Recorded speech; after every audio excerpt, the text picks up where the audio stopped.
At the start of episode 4, I can't help but think the Mandalorian is a lot like dating the girl who you know has manic mood swings so bad you're not sure when it's time to leave her. Sure, when she's on her high, you are completely fine replacing an entire bed because of what she did to you the night before. But on her lows, you don't go to bed at all because you're pretty sure she's going to try and kill you in your sleep. On the one hand, when the Mandalorian was on its high, you felt like you were right in the Star Wars universe again. At its lows, you think it's trying to shit in its hand and punch you in order to give you pink eye. A punch I will conveniently name Season 3. I winced at the thought of what kind of episode I was getting with episode 4 and contemplated leaving the show altogether, moving to a different location, and changing my phone number. Episode 3 set a bar so low it can be classified as a tripping hazard in hell, so any improvement is going to look gargantuan, and episode 4 is already a monumental improvement because it has nothing to do with episode 3 at all. It does have Mando in it. To include the character that the show is named after, what a novel idea. That's an improvement alone.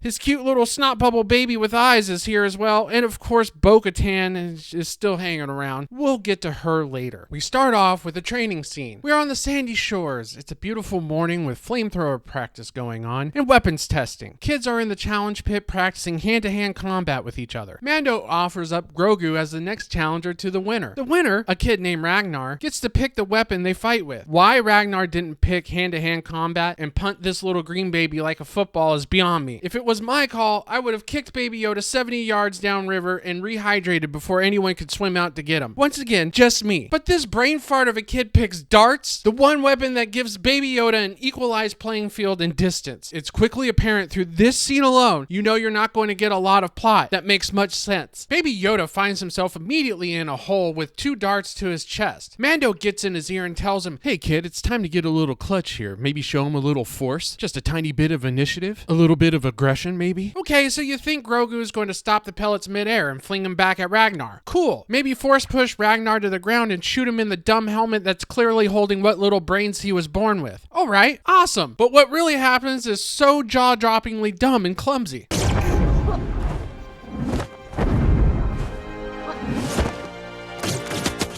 Is this what the Force has been reduced to? Baby Yoda being a one-trick pony? All Grogu does now is flip. He flips out of his stroller. He flips out of ships. Hey Yoda, can you get me a napkin? He flips over to it, gets it, and flips back. Now he flips to confuse his opponents? Well, color me confused because Ragnar falls for the slowest Force-powered dipsy-do flipperoo not once, but twice. Clearly Ragnar has special needs, and what Baby Yoda has just done to him should be classified as a hate crime. Honestly though, I could eat this scene up and lick my fingers. It's so cheeseball that it kind of feels like George Lucas guest directed this scene on the down low. But I'm really tired of Grogu doing flips. He flips everywhere and it's getting old quick. May one day he flip himself right into a Sarlacc pit.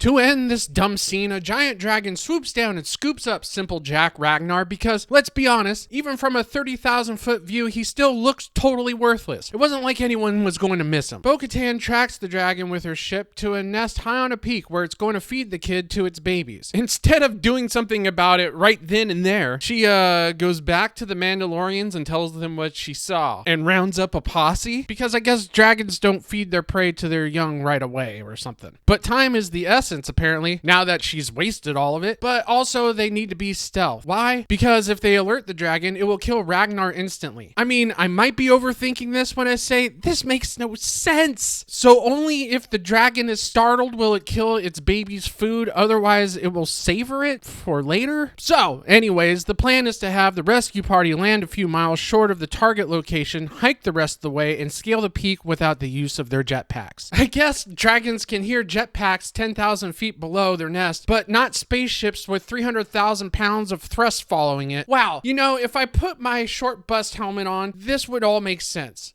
That is the dumbest thing I've ever heard.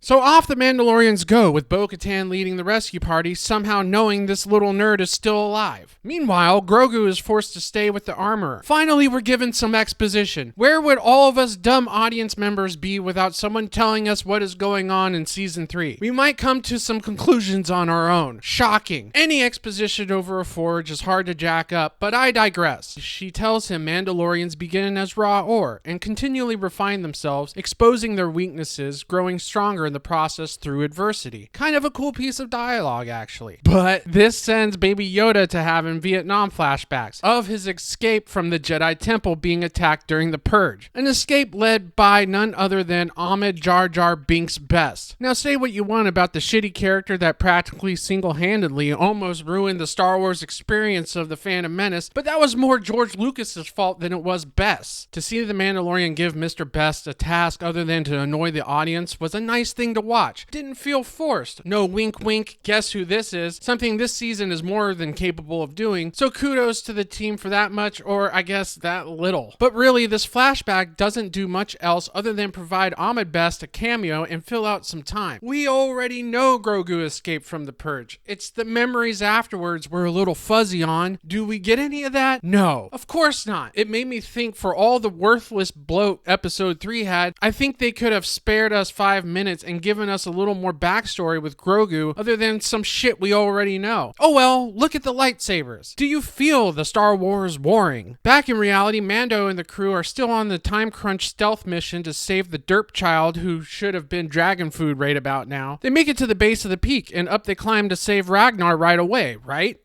Wrong.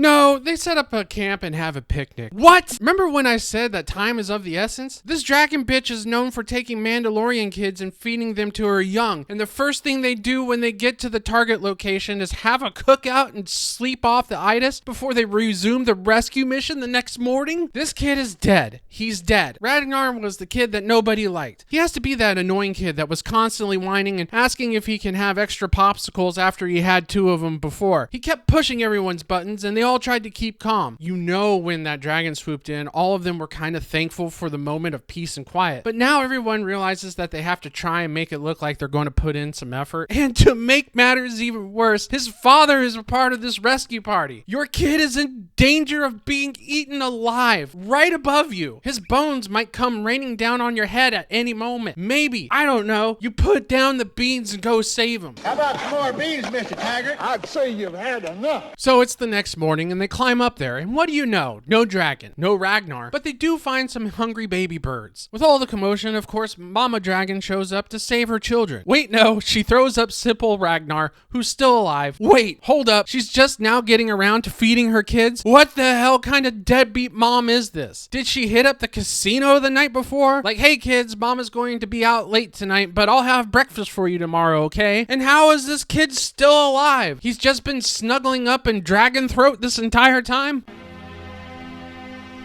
Interesting. So, to recap this mind-numbing piece of writing, a Mandalorian kid named Ragnar is abducted by a dragon. Bo Katan follows the dragon and locates the nest somehow, even though Mama Dragon clearly didn't stop there. She comes back, gathers up a posse, returns to the base of the nest. Instead of going up there to get the child, they have some barbecue and a full 8 hours rest. Climbs up to the summit the next day, and that's when Mama Dragon returns from the slot machines and pukes up breakfast for her kids. And of course, Ragnar is still alive this whole time. This is the type of writing that makes your soul switch off. It's just one plot convenience after another. Never once did I feel like the child was in danger. Not once. They clearly didn't feel like the child was in danger either, or they would have skipped the ribs. There was never any hustle. Never a worry from the father. Just a good old time at the Mando cookout. Well, the dragon is killed by another giant alligator from episode 1 after Mando saves Ragnar from its clutches. And if you're worried about those baby dragons being abandoned, don't be. They brought them back to the Mandalorian camp to tame them. But honestly, what I wanted to see happen was the Mandalorians cook them off screen, and then we have one of those wipe transitions to all of them eating baby dragon meat right off the bone with their skulls in the background. That would have been awesome. Another opportunity lost in the world of the Mandalorian. So was there anything good about this episode?